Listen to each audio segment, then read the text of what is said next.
मानवर, आज उत्तर प्रदेश की सबसे बड़ी समस्या अन्ना पशुओं से किसानों की जो फसलों की हानि हो रही है।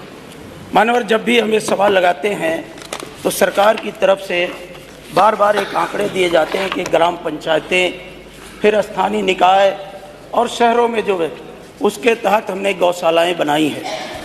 मानवर, जहाँ तक मैं जानता हूँ, माननीय मंत्री जी भी कृषि क्षेत्र से ही चुनकर यहाँ आते हैं और गांव से जुड़े हुए हैं। लेकिन मानवर, जब ये सवाल का उत्तर देते हैं तो कुछ ऐसे अधिकारियों के चक्कर में फंस करके जो वास्तविकता है, जिससे सारा सदन अवगत है, जब आप चलते हैं सड़कों पर तो आए दिन देखने को मिलता है भारी संख्या में अन्ना पशु किसानों की फसलों की हानि पहुंचा रहे हैं। मानवर, किसान इस देश की रीढ़ है और किसान, बहुत बड़े अर्थशास्त्री अमर सेन जी ने कहा था कि कृषि पर ही आधारित अर्थव्यवस्था से देश मजबूत हो सकता है।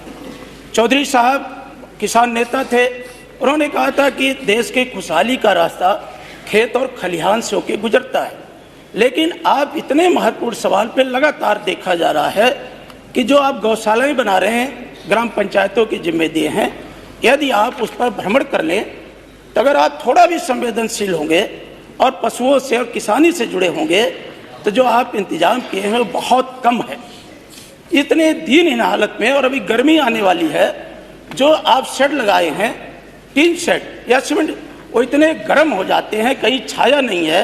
तो मैं माननीय मंत्री जी से अनुरोध करता हूं कि खासकर आजमगढ़ जनपद में हमारे विधानसभा क्षेत्र में जो मकराहा के अंदर है गौशाला, जो हमारे यहाँ पेडरा के अंदर गौशाला है, मानवर, वहाँ जब हम जाते हैं गांव में तो सब लोग इकट्ठा होकर कहते हैं कि विधायक जी, एक तो ये फसल को हानि पहुँचा रहे और जिन अन्ना पशुओं को आप गौशालाओं में लाते हैं उनके साथ पानी की समस्या, उनके भोजन की समस्या और बीमारी हालत में क्या क्या उन्हें दिक्कत होती है। और जब कहीं उनकी जान चली जाती है तो वहीं पर प्रधान और लोग मिलकर के जेबी सप्ताह को वहीं ठग देते हैं।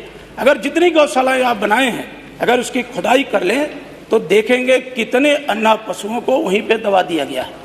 तो ये बहुत संवेदनशील मामला है। और उससे बढ़ के आपने स्पष्ट इनकार कर दिया कि दुर्घटनाएं नहीं होती हैं। मानवर, ये तो सरेआम जो भी उत्तर दिया है वो वास्तविकता से बहुत दूर है।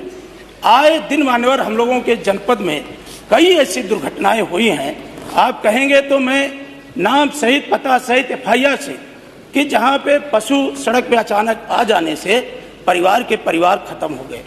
तो मानवर, ऐसे संवेदनशील मुद्दे पर आप बहुत वरिष्ठ हैं, बहुत अनुभव वाले मंत्री हैं, माननीय मुख्यमंत्री जी भी बैठे हैं, तो कुछ ऐसी गौशाला तो चाहते, गौशालों को बजट बढ़ा दीजिए आप, इससे बड़ी कोई सेवा नहीं गौ सेवा से।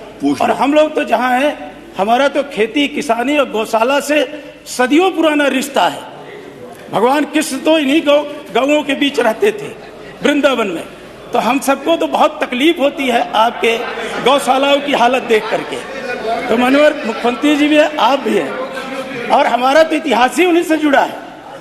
अच्छा, आप कुछ पूछ लो। तो आप ऐसे गौशालाओं की तरफ आप उन्हें क्यों बस साला बना दिए हैं? आप नहीं, आप तो हैं पुराने सदस्य हैं, लेकिन आप चूंकि सरकार बैठे हैं, नेता सदन, आप दबाव में सही बात नहीं कर सकते। लेकिन हम लोग तो सही से अवगत करा ही देंगे। और सब माननीय सदस्य अगर दिल पे हाथ रखेंगे तो आज किसान का भी नुकसान है, और जिनको आप गौशाला में ले जा रहे हैं उनके साथ भी आपका अमानवीय व्यवहार है। कृपया आप इसको संज्ञान में लेकर के गौशाला का बजट आप बढ़ाने का काम करें। जो आप मौजूदा बजट ग्राम सभाओं के माध्यम से प्रधानों के ऊपर थोपने का काम कर रहे हैं, आप अलग से बजट लाइए और बढ़ाइए उनके। और हम विपक्ष के लोग गौशालाओं पर आप जितना भी बजट लाएंगे, हम आपका पूरा सहयोग करने के लिए तैयार हैं। माननीय, आपका धन्यवाद। मंत्री जी।